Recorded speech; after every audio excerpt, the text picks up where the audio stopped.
They say of Hokusai's The Great Wave of Kanagawa that it was the first viral image. That in the late 19th century, this image traveled all over the world and even sort of Victorian England. And it became something that to this day has this lasting legacy. I start off today's The Last Picture Show Recommends with this anecdote because while we assume or we all think that Hokusai only drew that one image, the wave with Mount Fuji in the background, he was to return to this image, or at least throughout his entire career, he was able, he revisited it time and time again. And it's really interesting because the three movies that I'm going to talk about now are essentially the same movie, but the director revisited them again and again and again. And it's really interesting to have that in cinema. I am, of course, talking about the three Jidaigekis directed by Eiichi Kudo. And the movies, namely, are The Great Killing, 11 Samurai, and 13 Assassins. You may have heard of course, 13 Assassins, the remake, not the original, because it was done by Takashi Miike. If you saw this, and I think it was done in 2011. Let me just get that out. 2010. In 2010, he revisited it, and it was a great movie. And I remember ever since then, I've been trying to track down the three movies that Kudo did. And finally, I was able to get my hands on them. And it's again, as I said, it's very unique for a director within the span of about 5 years to revisit the same story and essentially explore a story, explore an idea, just its variations on a theme, right? Much like the Kardashians, where you have like this particular set, like this particular baseline, this kernel, this germ of an idea, and you keep on coming back to it with a different cast, doing it differently, changing parts in and out. It's just really interesting. And I think it's unique to maybe this perhaps trilogy, if you want to call it that, the Samurai Revolution Trilogy. I don't think I've seen anyone else do it. So that's definitely why I'm recommending you guys watch this. And we'll go into each of these movies individually. Of course, a little backstory. Now, for those of you who are kind of familiar with Japanese history as well as its cinema, you'll know, of course, the very famous story that's now mythologized, it's become legendary, and that is, of course, of Chushingura or the 47 Ronin. This, of course, was a story set in feudal Japan about um, a daimyo, what they call the head of a particular province. Um, did I get that right? Please don't kill me if I didn't. Let us take it out just for historical accuracy's sake. Yeah.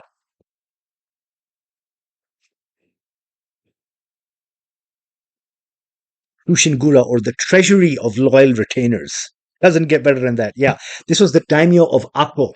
And he is, of course, betrayed and killed by another daimyo. And these 47 loyal retainers, these 47 samurai, vow to take revenge. Now, of course, there is much debate about whether or not they held true to the code of Bushido, to that samurai code. Lots of debate over it. But I mean, if anyone's had the chance to watch, I think this was a 1963 movie. Let me just quickly get that out. Books, movie, ballet, television drama. Wait. Here it is. And again, this is a story that has been revisited time and time again. Where is it? 41. No. It's the 62 one. Yeah. Kyushingura Hano no Maki Yuki no Maki. That was the one. Yeah. I remember, man.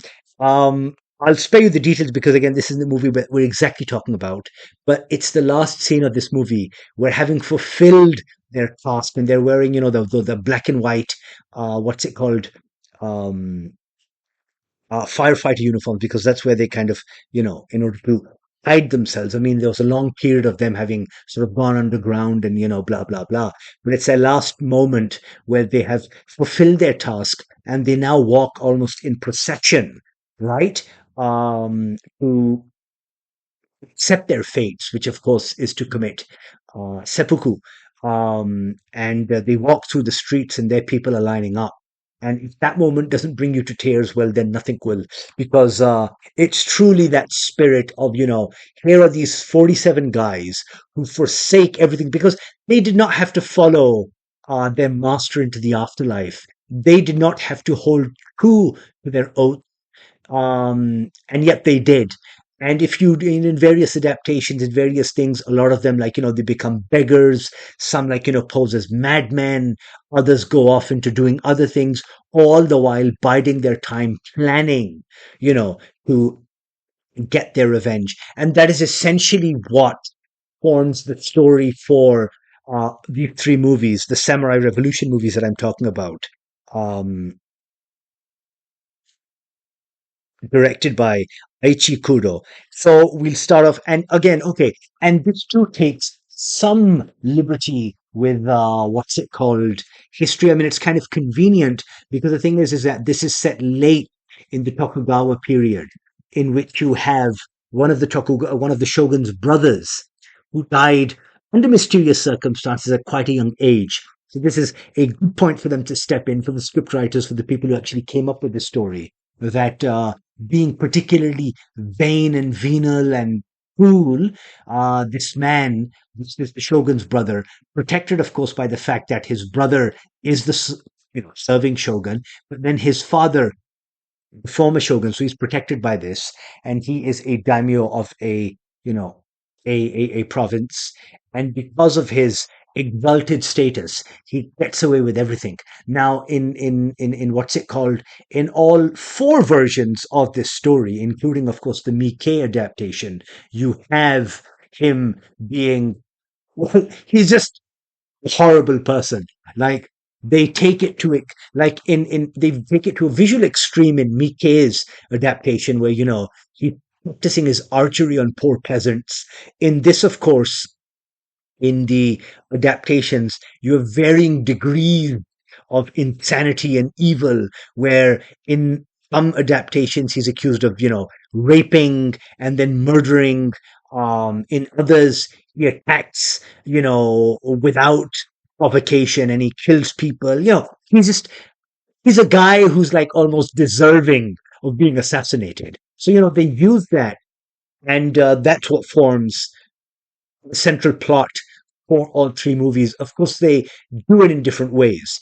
Now, the 13 assassins that Miike, um, of course, all of these, for those of you who are interested, fall under the Jidaigeki, what's it called, genre of movies. So the Miike adaptation, I think, closely follows 13 assassins, its namesake, in which, now, okay, in all three of these movies, in all four of them, you have again a loyal band of retainers. In most cases, what happens is that, again, this shogun's brother, he plot, or at least he covets more. Of course, he is greedy. He wants more, so he covets like a neighboring province, a neighboring prefecture. I think that's correct. Yeah, and he sort of orchestrates things so that the what's it called, the clan presently presiding over, governing that province, has to give it up. And in for example, in the 11 samurai, um the chief retainer, the I think the chamberlain, he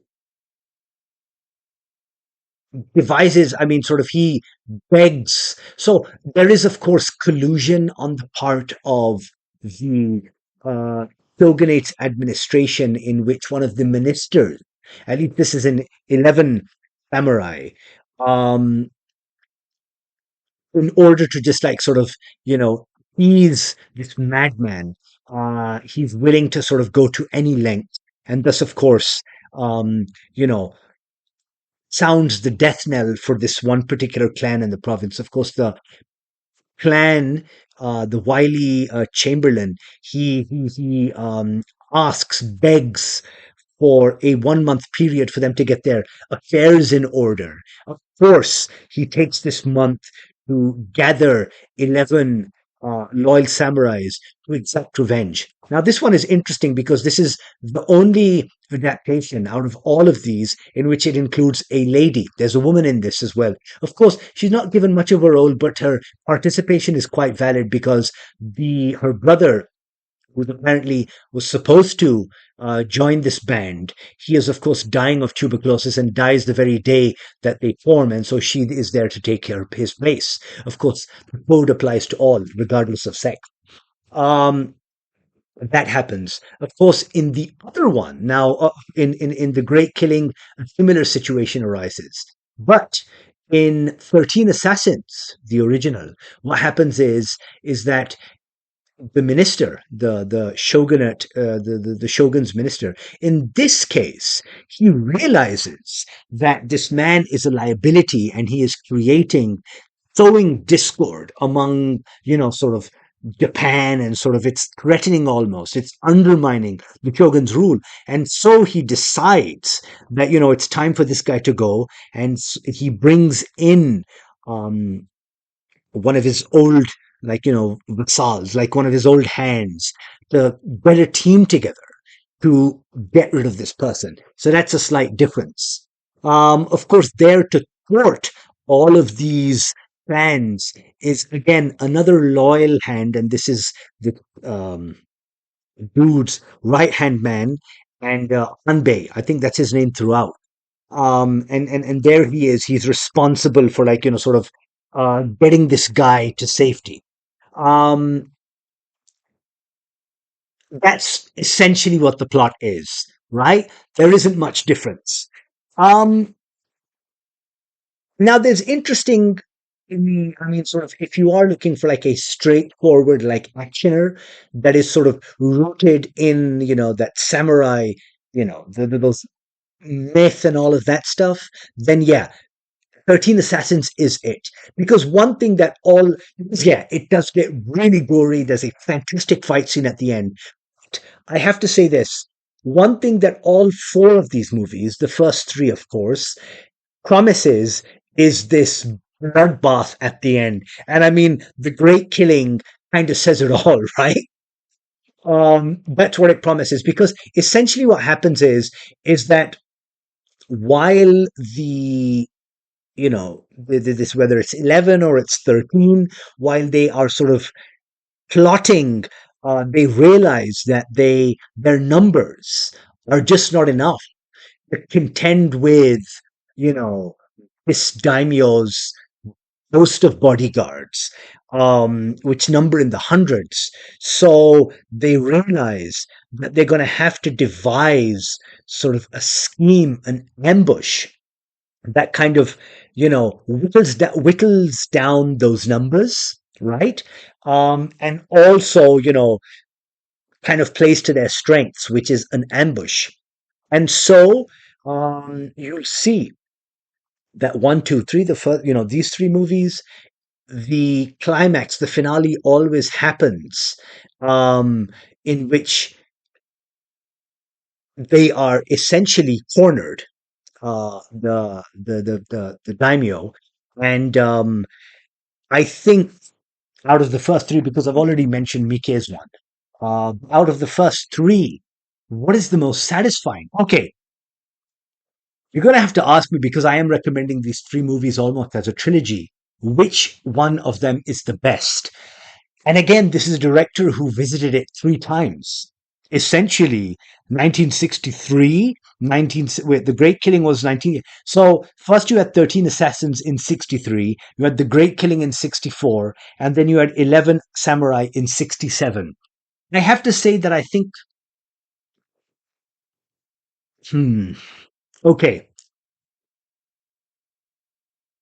I think the most satisfying out of them all is 13 Assassins, the first one. I'll say that because I think while you have in all three of those movies, and I'm not saying that the other two are not good, they just present different shades, of this man's, filmmaking style. But where 13 Assassins, I think, is its most complete movie in that while you get a standard of filmmaking that you saw a lot of movies produced in this 50s, 60s period from Japan, like really, really good, like blocking, sets, and all of that. I mean, something that, Kurosawa was known for in his mise en scène. You get that in these movies. So in all three of them, there's never ever like a drop in quality. That's always there. Acting is always fantastic, and I think that the Great Killings acting is the best. Right? As I said, all three of them have their strengths, but the 13 Assassins, for me at least, was I think the most. I think it was a complete story in that it gives you everything, you know. It gives you the story, of course, proper. It gives you the action scene at the end, which is really well devised. I'll get to that in a second. But I think that in the central, in what's it called? What's his name? I have to get his name out.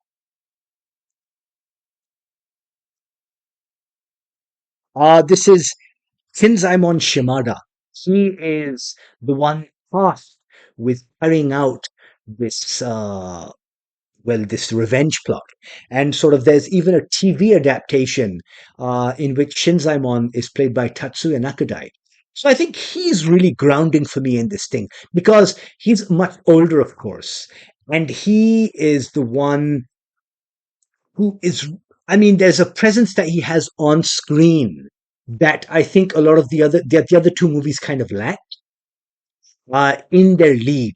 I mean, there's this dignity to this man, there's a wisdom, and in his final moments, I mean, he's the one who, spoiler, does deal the killing blow. And even though, he does die in the process, I think that sort of that is his fulfillment, that is his duty. And I really liked him. I mean, again, the actor's name is, if I'm pronouncing this correctly, Kaizo Katuaka. Really good on screen. Um, Interestingly, you have that daimyo, that terrible guy, Yedoi, that's his name, right?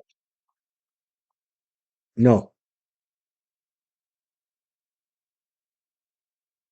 yeah, Lord Matsudaira, and he is played by the same actor in both movies, in both 13 Assassins as well as 11 Samurai. Um, and yeah, they found a real, like, somebody you'd want to hate.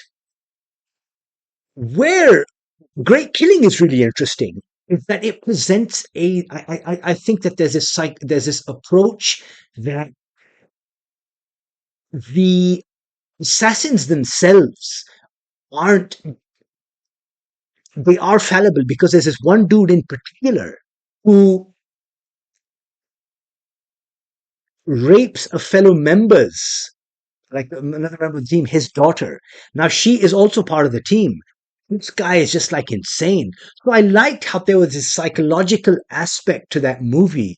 The other two, while, presenting our assassins, our samurais, as noble creatures, in this movie at least, we get a different aspect. Because we do get it slightly. I mean, you do have in this, like in both 13 Assassins and 11 Samurai, you have Ronins joining.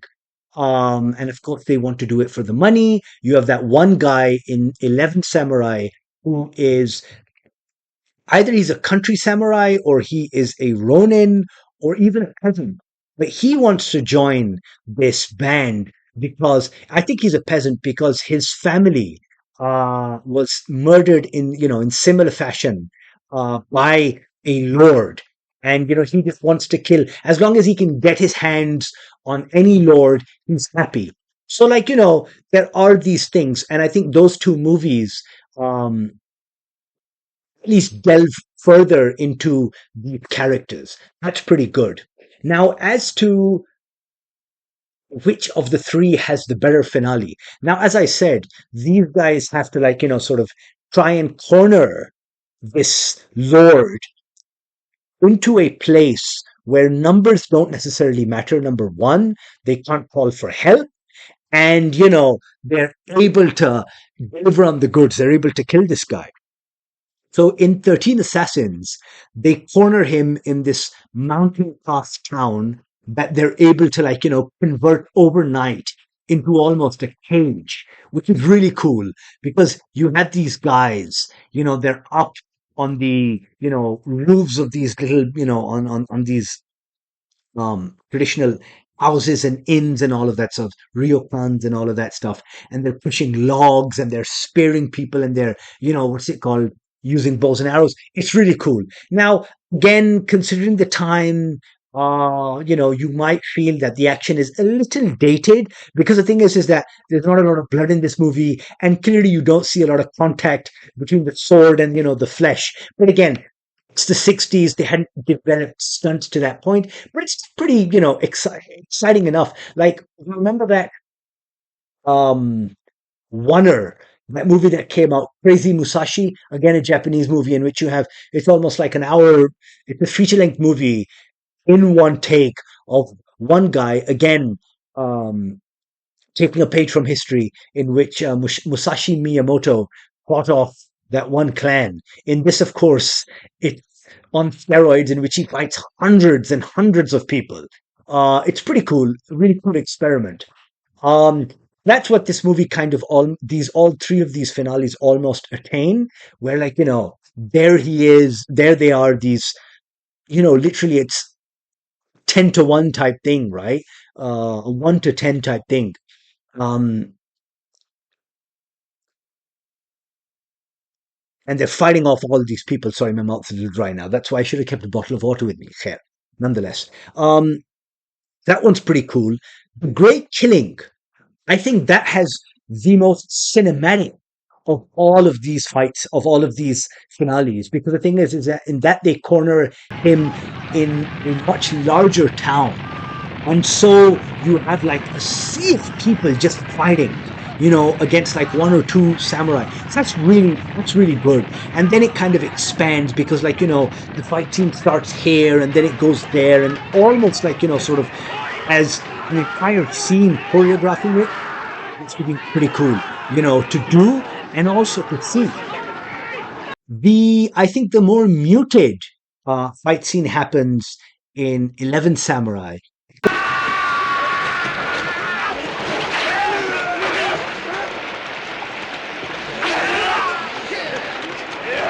Because in that, it's almost like, their plan A doesn't work, so then they have to go to a plan B. So they kind of corner them in, like, these huts, again, in sort of like this mountain pass. Um, I think that out of all three, I think the Great Killings, and I think it's very deserving of that name, get my, I mean, it's very satisfying, very satisfying. Then, of course, if you have to ask me, then, of course, Takashi Miike's 13 Assassins, that really gets your blood pumping. That's a great fight scene.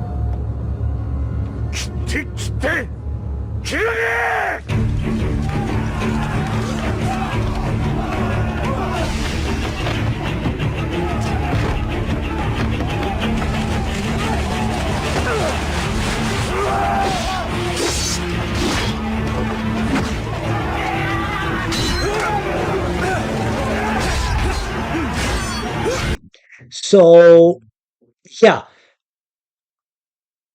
very unique in cinema history for a director to make three movies along, the very same story. I mean, how often do you get a chance to do that? But I'm really glad that he did. And it's really interesting to see how, from film to film, the director is changing things, working out, sort of different subplots and stuff like that, but then also, using his craft differently. So that's the Samurai Revolution Trilogy. 13 Assassins, The Great Killing, and 11 Samurai, directed by Eiichi Kudo. Definitely worth uh, watch.